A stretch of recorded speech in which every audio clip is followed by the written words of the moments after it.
the Chargers having the same record as the Giants? It's crazy.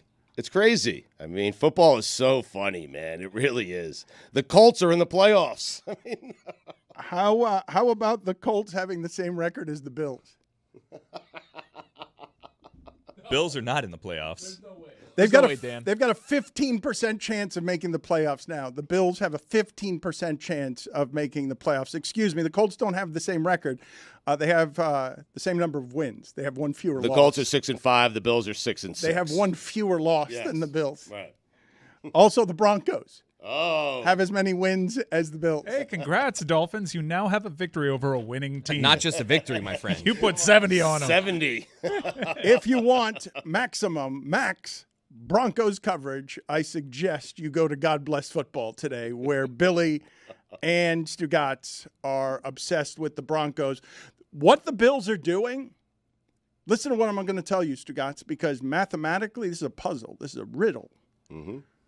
The Bills have a better point differential than every team in the sport except for Dallas, San Francisco, and Philadelphia.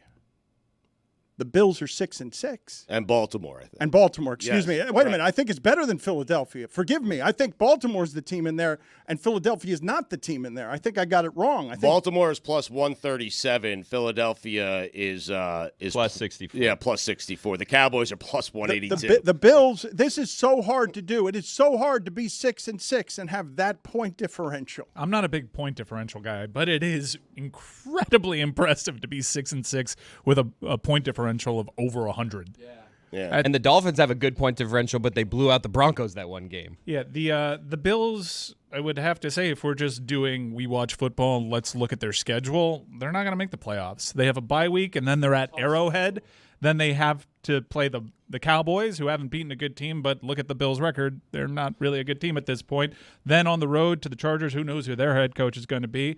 They have to go 4-1, right, to finish? Yeah, and but the they got Bills a could game beat against the anyone. Dolphins. I mean, if yesterday proved anything, it's the Bills could beat anyone. They went to Philadelphia, lose. and they should have won that game. I mean, They lost yesterday. I know, but that's a And good they've loss. They've lost 6. They can beat anyone except the 6 times that they've lost. I'm just saying we're doing this schedule thing, and I'm not going to be surprised if the Bills beat Kansas City. Are you guys? Again, 15% chance to make the playoffs based on what their schedule is and what they've done so far. They have put themselves in an unbelievable hole, Stugotz. That Philadelphia game, you're correct. The Bills outplayed them in almost every discernible way, but the Eagles won the game. Jason Kelce told Peter King after the game, I don't understand how we're the team with only one loss. I've never seen such parity at the top end of the league. None of us would be surprised if Dallas beat Philadelphia. That one loss is to Zach Wilson. That's right. Football. Jason Kelce skating yesterday. Oh, my That guy God. tried to blow the game for them. You know what? I was going to say, if we're going to cover Jason Kelce and all the good things he does, we should cover the bad things he does. He tried to give that game away, but an interesting point was brought up to me during God Bless Football.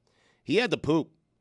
And, when you have to poop, you're a bit twitchy, especially when you have to get in that position every, 15 seconds or so. We sure it wasn't pee? I don't know. That has been covered already on God Bless Football. If you want your poop coverage of Jason Kelce, speaking And P coverage. of peeing, no, we've got your pee coverage right here. Okay. Let's get that tomahawk video for the people, because Andrew Hawkins will tell you that these players go in their pants regularly, and we will get to that sound in a second. But that game, Philadelphia, I want to ask you a couple of things about that game, because them tying the game after Jason Kelce got 2 penalties, Stugotz, to make the field goal in the rain, a 59-yard field goal. Crazy.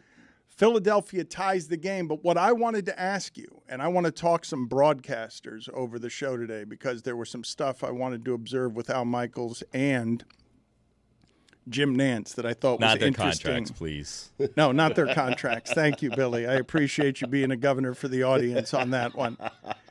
Covered ground. You want to explain to me, though, what Tony Romo, who is in a little bit of trouble, at least, according to the reports, because his coverage has been a little lazy, reportedly, that the executives believe at CBS that his golf game is very important to him, and he didn't take last season as seriously as he could.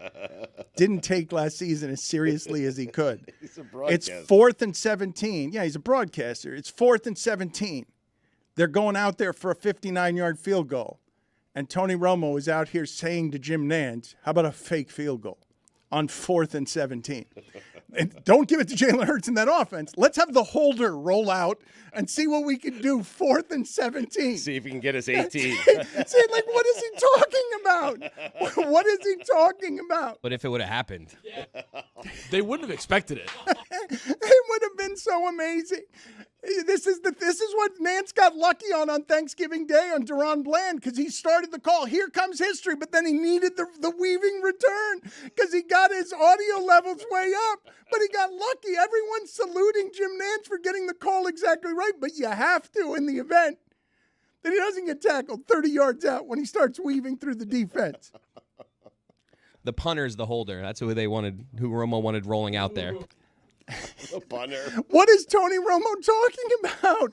He went from calling all the plays and being an amazing announcer to just he's your wacky toddler watching the game. He's playing Madden. Why do we fake a field goal here on 4th and 17? Like, what? They're not rushing you. It's in the rain and it's 60 yards. Like, what do you think? They're gonna let you go ahead and kick the stupid field goal? Gladly. Then go ahead. How about Jake Elliott, huh? Oh, man. In that weather. Chicken Little. Amazing. Yeah. What a kick. That entire game happening in that weather. I mean, all the passing from Allen and Hurts, that was insane. It seemed like it was 70 and sunny out there, the way that game was played.